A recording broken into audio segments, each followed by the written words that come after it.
This week, Sweden gets its first vegan school. Miley Cyrus, Ariana Grande, and Lana Del Rey form a vegan girl band. Canada pledges to ditch single-use plastics. And find out which rocker calls for an end to university animal tests on dogs. All that and more on Live Kindly's weekly vegan news. Sweden now has its first vegan school. The Waldorf school Hagaskolan educates students between 6 and 15 years old, and is the first vegan school for that age group in the Nordic country. Hagaskolan was founded in the city center of Stockholm in 2006. In 2018, it moved to its current location in Haga Park and transitioned to a vegan meal program. The school aims to nurture students' intellectual, artistic, and practical skills in a holistic way. It also focuses on nature and the environment. The school only serves organic, plant-based food. The 2019 theme for Hagaskolan's curriculum is sustainability and health, and the topic of ethics will be introduced next year. We have a safe, family environment, and visitors usually point out that there is a very warm atmosphere at the school. Veronica Blixt Marcel, the principal of Hagaskolan, said in a statement, "When the students move on, we want them to have developed into free-thinking, responsible people who can make a difference." Award-winning director James Cameron and his wife, Susie Amos Cameron, co-founded a vegan school in California. The focus is on environmental education, and the school teaches early education to the 12th grade. Called Muse, the school went vegan in 2015 and is currently being offered as a franchise opportunity across the globe. 16-year-old vegan climate activist Greta Thunberg has said that meat, dairy, and eggs are stealing her generation's future. Livestock production is one of the biggest contributors to climate change. The Swedish activist explained in an interview that she persuaded her parents to ditch animal products for the good of the planet and her generation's future. In the beginning, they were like everyone else. They were like, "Don't worry, someone will invent something in the future. People have this under control," she said in the interview. But the more I read about it, the more I understood that we don't have this under control. And so then I started to become worried. If that was so, if there was something that big that threatened our very existence, then that would be our first priority. We wouldn't be talking about anything else. But it wasn't our first priority. Thunberg showed her parents data about animal agriculture's impact on the environment. While they acknowledged it was important, they always had excuses, she said. "I just kept telling them that they were stealing our future and that you cannot stand up for human rights while you are living that lifestyle." And then they decided to do those changes. Coming up, Canada pledges to ban single-use plastics. Miley Cyrus, Ariana Grande, and Lana Del Rey just formed a vegan girl band. The vegan trio have confirmed they're collaborating on a song featured in the forthcoming Charlie's Angels reboot. Rumors that the singers were working together were confirmed by Cyrus.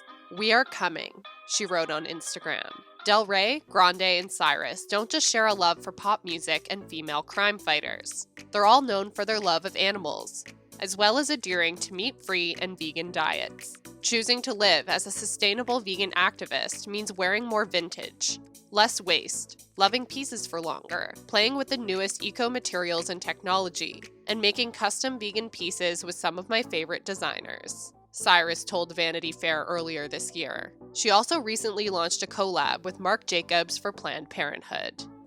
There won't be any single-use plastics in Canada by 2021. Prime Minister Justin Trudeau announced that Canada will ban harmful single-use plastics to address the global challenge of plastic pollution.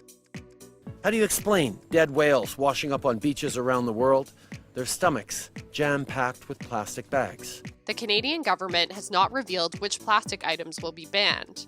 However, it was reported that the North American country, which is the second largest in the world in terms of landmass, covering 9.98 million square kilometers, has modeled its legislation on similar bans rolling out across the globe, many of which prohibit plastic straws, bags, cutlery, and stirring sticks. Canada's plastic ban will also outline targets for companies that produce or sell plastics to make them more sustainable. Less than 10% of plastic in Canada is currently recycled, and the country discards around 3 million tons of plastic waste every year.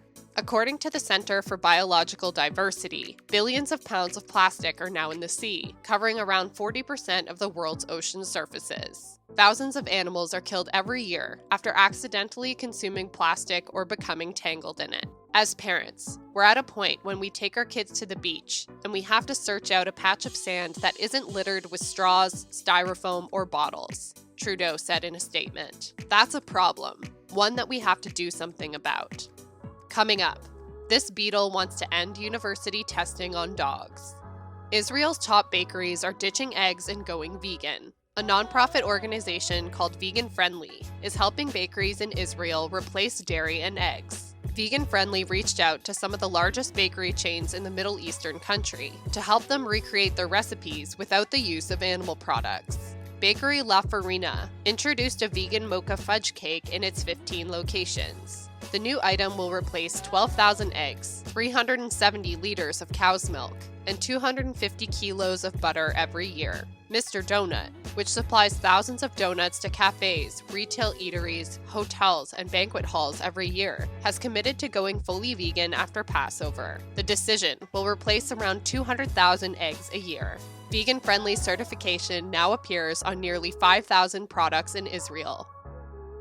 Former Beatles Sir Paul McCartney is asking Texas A&M University to stop testing on dogs in favor of animal-free alternatives. He penned a letter on behalf of international animal rights organization PETA, expressing his shock over learning about the university's dog experiments while on tour. The university breeds golden retrievers to have muscular dystrophy, making it difficult for them to walk, swallow, and breathe. According to PETA, these types of experiments have been used for nearly 40 years and haven't resulted in a treatment that can reverse the disease.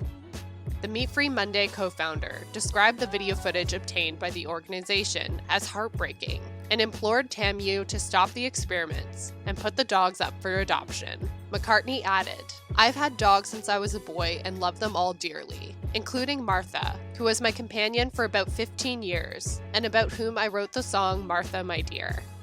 That's it for today. Did you know about TAMU's testing on dogs?